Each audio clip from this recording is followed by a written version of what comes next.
pagi Bapak Ibu tim penilai sertifikasi dosen gelombang 1 tahun 2025.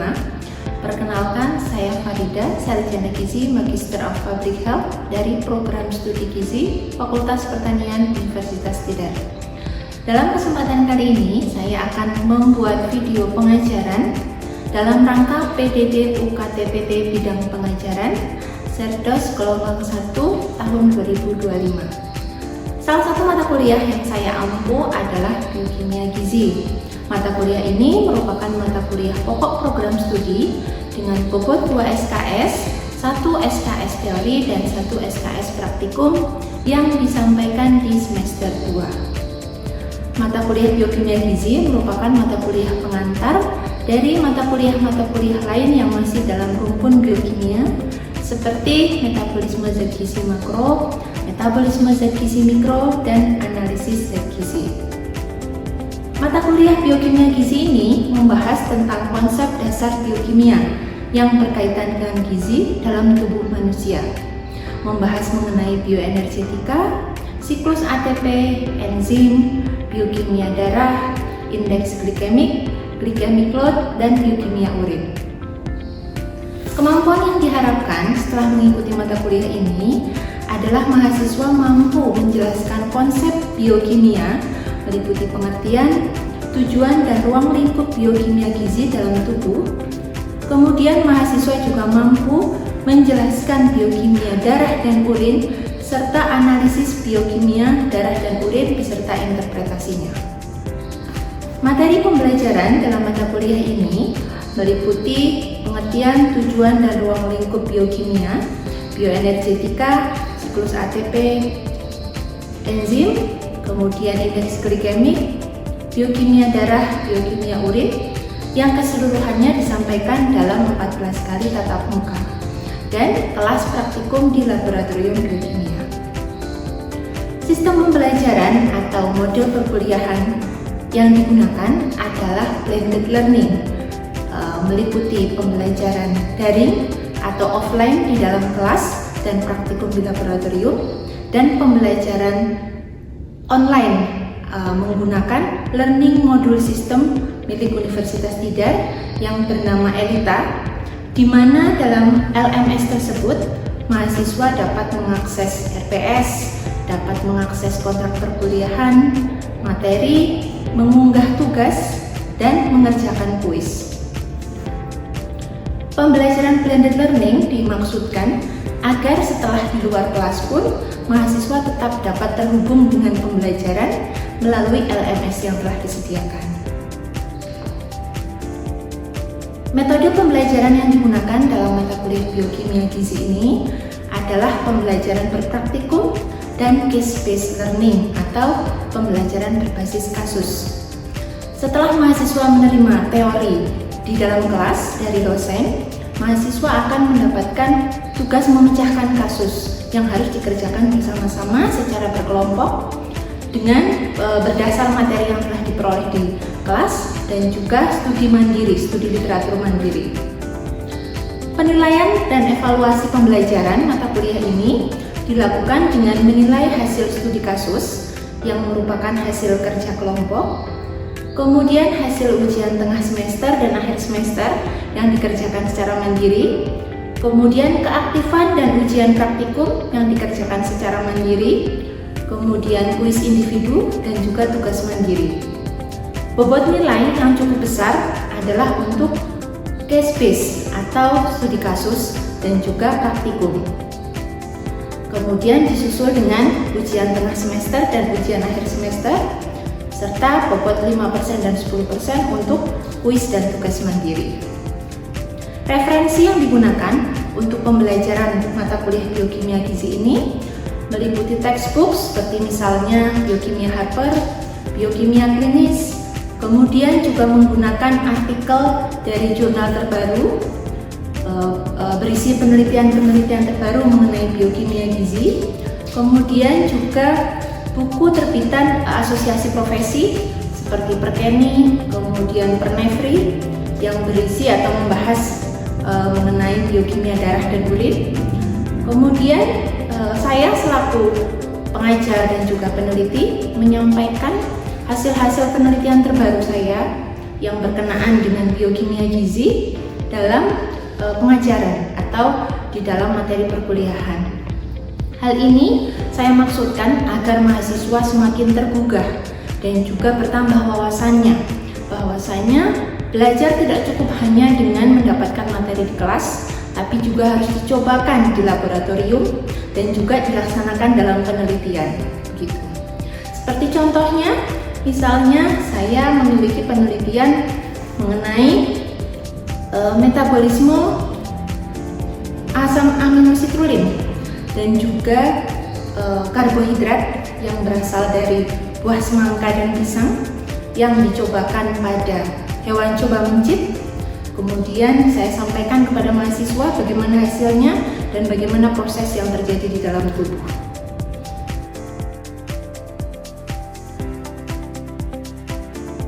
Berikut adalah video pembelajaran saya, interaksi antara dosen dengan mahasiswa dan keaktifan mahasiswa selama mengikuti perkuliahan biokimia gizi. Selamat pagi, Assalamualaikum warahmatullahi wabarakatuh. Waalaikumsalam warahmatullahi wabarakatuh. Ya, pagi ini kita kembali di pertemuan mata kuliah biokimia gizi ke-13. Ya, tentang indeks glikemik dan beban zikir. Sudah membaca literatur mungkin? Searching mungkin? Sudah. Lihat IG mungkin? Lihat TikTok?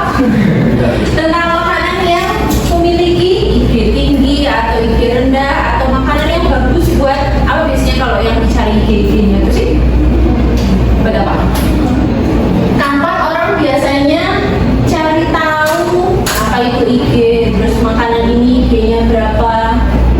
Kapan biasanya orang begitu? Iya. Nah, diet buat apa? Ngurusin badan? Mungkin badan?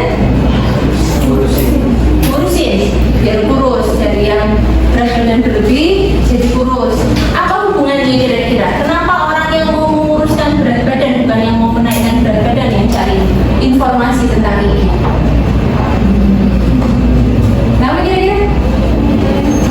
Ada yang bisa menjelaskan? Ya nggak apa-apa, berasal dari artikel populer atau mungkin ada apa namanya podcast atau apa, kan sekarang banyak ya di sosial media itu orang membicarakan tentang makanan sehat, tentang makanan tinggi serat, bagaimana manajemen berat badan yang biasanya dikaitkan dengan indeks glikemik kan ya.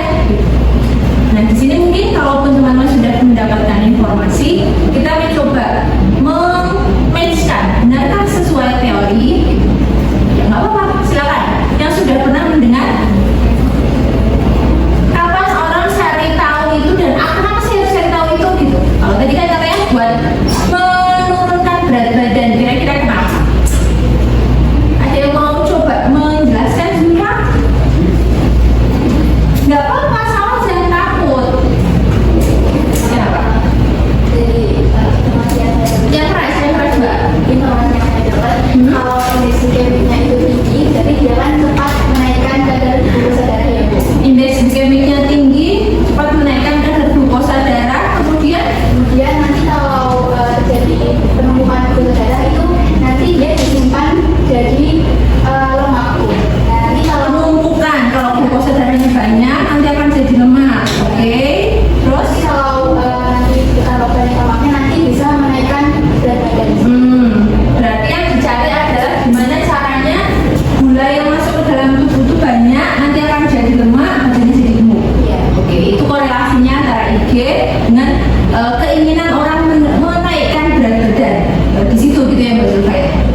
nilai IG punya. Oke, tapi kalau diversuskan dengan nasi goreng, kira-kira akan lebih kelihatan atau lebih tinggi nilai IG-nya yang mana? Kenapa? Sumber karbohidrat. Karena Nasi sumber nasi sumber karbohidrat. Berarti kandungan karbohidratnya lebih banyak mana dengan daun bayam? Lebih banyak nasi. Oke, berarti peluang nilai IG-nya lebih tinggi, lebih banyak di mana? Lebih besar di mana? Di nasi. Oke, tapi kan berarti daun bayam nggak bisa dianalisis nilai IG-nya ya. Dia punya kandungan karbohidrat, artinya dia punya kemampuan untuk meningkatkan kadar glukosa darah karena di dalam daun bayam ada karbohidratnya. Oke. Nah, kemudian untuk apa nilai IG dicari? Biasanya nilai IG digunakan untuk mengelompokkan makanan berdasar kemampuannya dalam meningkatkan kadar glukosa darah. Sangat membantu dalam pemilihan bahan pangan sumber karbohidrat bagi kelompok yang membutuhkan pengaturan diet. Sebagaimana tadi yang Mbak Zulfa sampaikan, kalau mau meningkatkan berat badan, cari makanan-makanan yang IG tinggi. Tapi kita juga harus ingat, kalau IG tinggi berarti dia kemampuan meningkatkan kadar glukosa darahnya tinggi. Biasanya kalau kadar glukosa darah sering tinggi, jadinya cepet apa? Sebelum diabetes. Cepet apa? Cepet ngantuk, ya enggak? Kalau makan nasi goreng misalnya satu piring dengan minum makan ya istilahnya ya, sayur sop satu mangkok, lebih cepat ngantuk mana? Nasi goreng. Kenapa? Kenapa kalau hubungannya dengan IG tadi? Hah? Karena nilai IG-nya lebih tinggi, kadar glukosa dalam darahnya lebih cepat meningkat, kita lebih cepat ngantuk. Kenapa lebih cepat ngantuk? Karena metabolisme yang terjadi di dalam lebih apa? Lebih tinggi. Ya. Jadi oksigen banyak mengalir ke apa namanya untuk proses metabolisme tadi, sehingga tidak tersebar merata, terutama yang ke otak, suplainya sedikit menurun. Ya. Nah itu tapi yang dicari kenyangnya biasanya ya. Ya, lebih kenyang mana? Lebih kenyang. Bu minum kadang saya itu juga kenyang, bu, tapi kenyang air bu. Ya. Oke. Ya. Sampai sini bisa dipahami.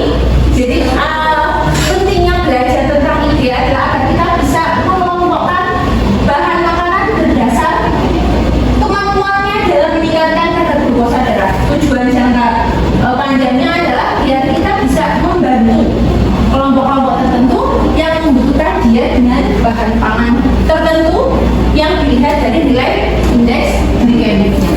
Oke. Sampai di sini bisa dipahami? Bisa. Mungkin ada yang mau bertanya dulu? Ada? Silakan. Ya, silakan. Perkenalkan, nama saya Indra. Oke. Bertanya terkait tadi kan IG yang tinggi itu kan perlu dapat berat badan. Nah, apakah makanan yang memiliki indeks rendah itu juga selalu baik? Makanan yang memiliki indeks glikemik rendah selalu baik. Baik untuk siapa yang dimaksud? Baik untuk tubuh. Untuk tubuh orang dalam keadaan status gizi normal atau orang dengan kondisi penyakit tertentu? Orang dalam keadaan status gizi normal. Oke. Apa pertanyaan Mbak Ida adalah apakah makanan dengan indeks glikemik yang rendah itu selalu lebih baik dibandingkan indeks glikemik yang tinggi? Pertanyaan gitu ya Mbak? Oke. Teman-teman ada yang mau menjawab? Kira-kira kalau dari yang tadi sudah dipelajari, spekulasi jawabannya apa? Prediksi jawabannya apa? Apa prediksi jawabannya? Apakah selalu ya Mbak ya? Selalu lebih baik? Oke Pak. Selalu lebih baik nggak menurut Pak?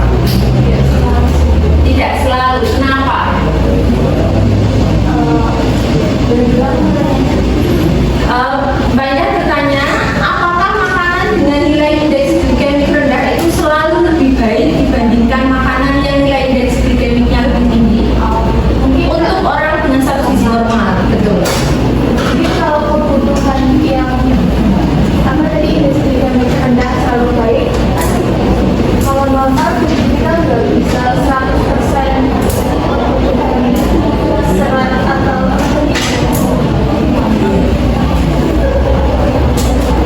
Benar? Tapi selalu jawabannya Mbak Eva tidak selalu ya? Oke, tidak selalu. Karena butuhnya juga macam-macam mungkin ya Mbak. Ada kalanya, ya, ada kalanya kita butuh yang indeks glikemik tinggi. Biar apa? Biar cepat naik kadar gula darahnya. Misal dalam keadaan apa?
tadi hubungannya dengan insulin sudah dalam keadaan hiperinsulinemi, kemudian reseptor sel beta pankreasnya sudah tidak berfungsi secara optimal, maka ketika dia sering diberikan indeks glikemik tinggi, gula darahnya sering melonjak, sering naik, akan semakin meningkatkan beban kerja dari sel-sel beta pankreas. Nah, beberapa hal mempengaruhi indeks glikemik. Ada faktor dari bahan makanannya dan juga ada faktor dari individu yang mengkonsumsi. Artinya, ketika nanti teman-teman melakukan praktikum, kemudian antara individu satu dengan individu lain berbeda. Misal, Erlangga dengan Mila sama-sama makan ubi jalur ungu, ubi yang sama bagi dua dikonsumsi, kemudian setelah itu diperiksa kadar gula darahnya selama beberapa menit ke depan secara gradual gitu ya, 0 menit pertama, 15 menit pertama, 30 menit pertama, 45, 60 dan seterusnya. Kok hasilnya menunjukkan kurva yang berbeda, itu wajar. Kenapa? Karena respon diri terhadap bahan makanan yang dikonsumsi itu beda-beda, bergantung dari beberapa faktor ini. Di antaranya ada jenis kelamin, ada usia, ada sensitivitas insulin. Mungkin di sini ada yang tahu notet dari riwayat keluarga punya riwayat DM. Nah, mungkin ya, itu juga bisa mempengaruhi. Kemudian juga fungsi dari sel beta pankreas. Jadi kita tahu nggak? Kurang tahu ya, belum pernah periksa tuh. Apakah sel beta pankreas saya bisa berfungsi optimal atau tidak? Ya. Oke. Kemudian tadi dari faktor individunya, sekarang dari faktor makanannya. Beberapa hal yang mempengaruhi nilai indeks glikemik dari faktor makanannya adalah diantaranya bentuk fisik makanan, kandungan serat, kandungan gula sederhana, kandungan protein, kandungan lemak. Kira-kira kalau dia tinggi protein atau tinggi lemak, IG-nya lebih tinggi atau lebih rendah?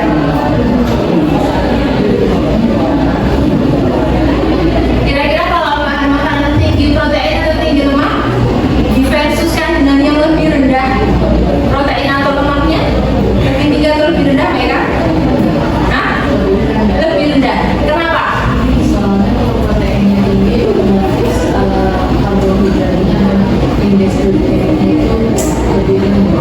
Betul, karena proses untuk digesti dari protein menjadi karbohidrat sederhananya saja butuh waktu lebih lama, gitu ya. Oke, jadi hubungannya di sana.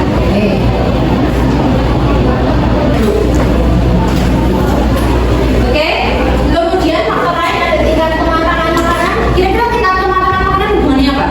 Makanan mentah dengan makanan matang. Lebih tinggi mana nilai IG-nya? Hah? Makanan mentah dan makanan matang. Satu beras, satu nasi, dimaem, terus habis itu diukur menit ke 0, menit ke 15, menit ke 30 dan seterusnya. Mereka nilai IG lebih tinggi mana? Nasi. Kenapa? Karena pencernaannya meningkat, kemudian dia lebih dicerna, ya kan, akan lebih cepat juga untuk berubah menjadi gula sederhana. Oke. Nah, di sini bisa dipahami ya. Oke. Kemudian ini penjelasannya tadi yang beberapa sudah ada yang menjawab kemudian dijelaskan gitu ya.